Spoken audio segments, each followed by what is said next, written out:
No, I will not lose my sex appeal. I've decided. And first of all, actually, you guys, Happy New Year 2020. And yes, I decided to do this video because I'm going to be 70 this year. Holy mackerel. And you know what? I'm really excited about it because that means I'm alive, right? If I'm not having any birthdays, guess what? You've gone over to the other side. So I'm very excited about it. It's 2020, sounds awesome to me. I have so many dreams I still need to complete. I have so much stuff to do. Oh, and very quickly, my cane. Yes, guys, day 16 today since I had my hip replacement. So next week I start going to physio, and yeah, it is what it is. So we just move on, and I may do a little more in-depth about it later, but let's carry on.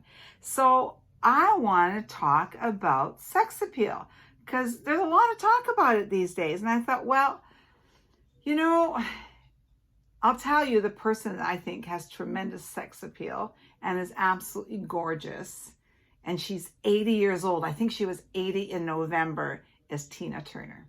And so all of you girls out there who are questioning, oh my gosh, when I get to be 60 or oh my God, I get to be 70, I'm losing it all. No, because actually we are the authors of our own books. We live our own story. You write it. You decide. Now, I've got a lot of friends who couldn't care less if they had with their sex appeal. They don't even want to hear the word sex. And that's okay.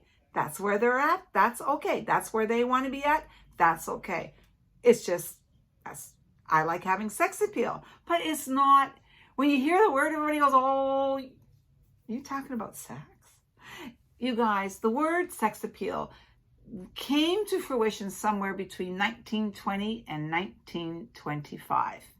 And it has evolved over the years, as I have, of what I thought the word meant. You know, it's like when we hear something in our 20s, brings different thoughts about it in their 30s, 40s, 50s, 60s, and 70s. All I know is in my 70s, I don't want to lose it. And so it is going to be something that I think is important that we talk about. And I think sex appeal is about attitude. It's about charisma. It's about magnet, you know, like somebody who you know, that they have that magnet personality about them. It can be somebody that is just exudes nothing but confidence when you're speaking to them. Somebody who's got some razzle dazzle going on in their personality. That's what that means to me now. Did you know? I never knew this till the other day. Actually, I went and read some articles and I picked some people's brains because I knew I was going to talk about this. Is that, I'm going to have to look. This was on eHarmony. I found it really interesting that only 10% of when you take the word sex appeal, only 10% is like the sexual draw, the sexual attraction. 30% is the mind. Don't you just love that? And 60% is the soul, and get your soul healthy. And I so get that. It's the package. It's not one thing. So that's really exciting about it, because I just think this is why we get better when we get older, because we have better understanding about some of these things. A lot of people say we have wisdom as we get older. And yes, I think we get a little bit wiser. You know what? I still make a lot of boo-boos. I still make a lot of mistakes. And you know what? That's okay, because I'm also a person that keeps learning and do different things. And so that's good. I mean, if you take chances and you do all of that stuff, then the other stuff's going to come with it too. So maybe I've got some wisdom going. I'm really not sure. But I really wanted to touch on this. And because a lot of my girlfriends don't think they have any sex appeal. And so then we have had conversations about how that word has actually changed. It's a package. It's a little package. and you open it up, and like the 10%, the 30%, the 60%, they all have a part of what's in that package. They just didn't really know how to open it and look at it. Because people hear it, they go, does that mean God has sex? Like, where are you going with this? I don't want to go there anymore. What? Yes, you younger ones, that happens with some people as you get older. It's really funny. This morning, before I shot this video, my sister-in-law called me from Palm Springs. And so I was telling her I was going to shoot the video, and then we were talking about my birthday coming up. And I said to her, you realize I'm going to be 70 this year? You do realize this, right? And she goes, I just don't think of you as 70. And I said, I don't think of you as 73. But you know what? It's our attitude. It's because of the way we are. And most of my girlfriends are like that. Like, I got girlfriends, well, yeah, their birth dates are 75, but you'd never know it. They're traveling the world. They're on the golf course. Some of them are dating because, they've lost their partner. They're in different stages in their life. I mean, some of them, and it's not that they're the most beautiful, gorgeous women in the world. They just have the most beautiful hearts and attitudes and charisma and razzle dazzle, and that gives them sex appeal. And by the way, this is not an affliction for only women. I know guys that have a tremendous amount of sex appeal, one of them being my hubby. And I asked Bill the other day, because I knew I was going to do this video, I said, honey,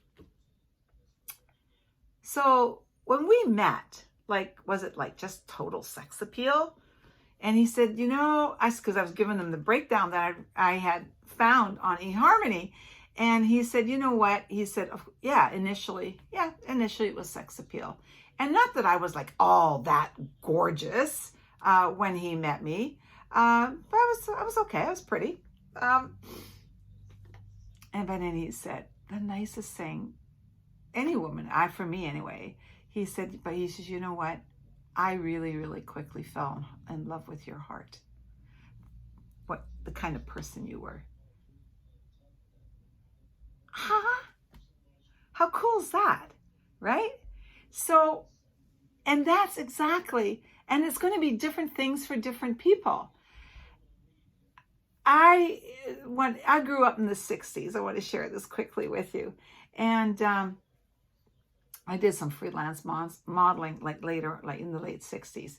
And our local newspaper at the time had picked up a story about there were these zebras coming in from Africa. So they wanted to do a storyline on it. And so this photographer that I'd worked with before that was going to be doing the shoot, he said, hey, Lead, they want a girl in a bikini in it. Oh, yeah, just a minute, you guys.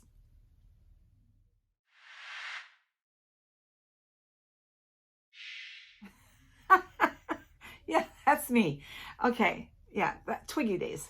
So anyway, so it's kind of funny because I look back on that now and I go, really? I mean, the story was supposed to be about zebras, right? It was I can't remember. It was really weird to have zebras. And I think it was the first zebras to come to the zoo or whatever it was.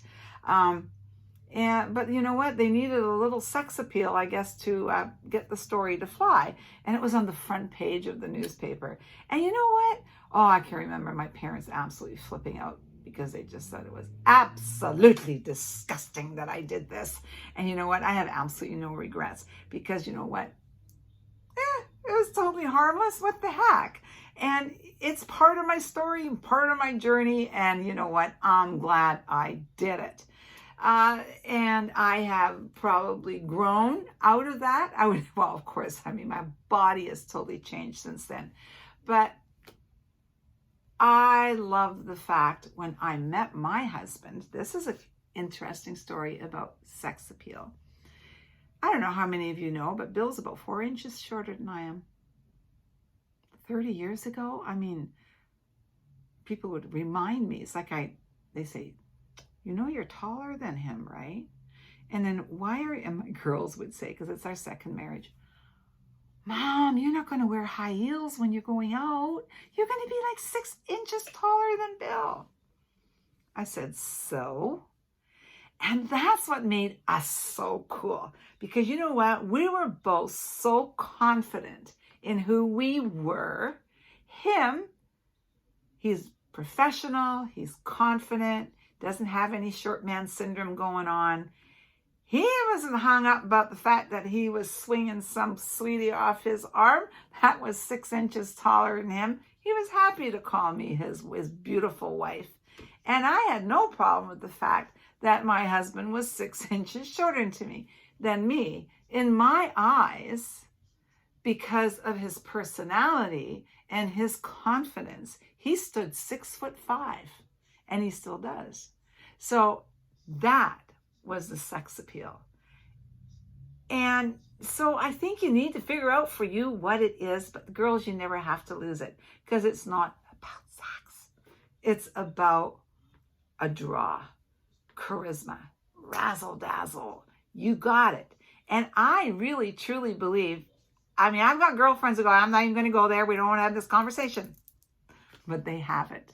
They really, really do. One may have it in the kitchen because she's the best baker ever. I know her husband told me that he just gets that feeling for her when he watches her in the kitchen, because she's just, it's her thing. And he says she looks so beautiful and attractive when she's in there doing her thing. Not necessarily that he wants to eat all her baking. It's how she moves, right? Remember John Lennon, it's how she moves. So it's something different for all of us. So don't deny it. And like I say, I'd love to have your thoughts on it. Thanks for dropping in, you guys. If you like this, please subscribe to my channel. I'd appreciate it. A like is always awesome. And then, of course, a comment, your thoughts. I'd love your thoughts. Are you a gal in your 60s who is really comfortable with making sure that, hey, I want to make sure that, yes, I keep my pizzazz, I keep my razzle dazzle, that I keep my sex appeal? And if you're 30, 20, 40, what does it mean to you? And how have you evolved? How is your mind, or how do you think differently about it now than you did back then?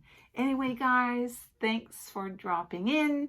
I'll be back next week. I'm on the mend, slowly but surely. Yeah, that's one thing about getting a little bit more mature. Things take a little bit slower, but the mind doesn't have to, and our drive doesn't have to. Stay in the game. I believe in me. You believe in you. Because if you don't believe in you, why would I believe in you? Take care. See you later.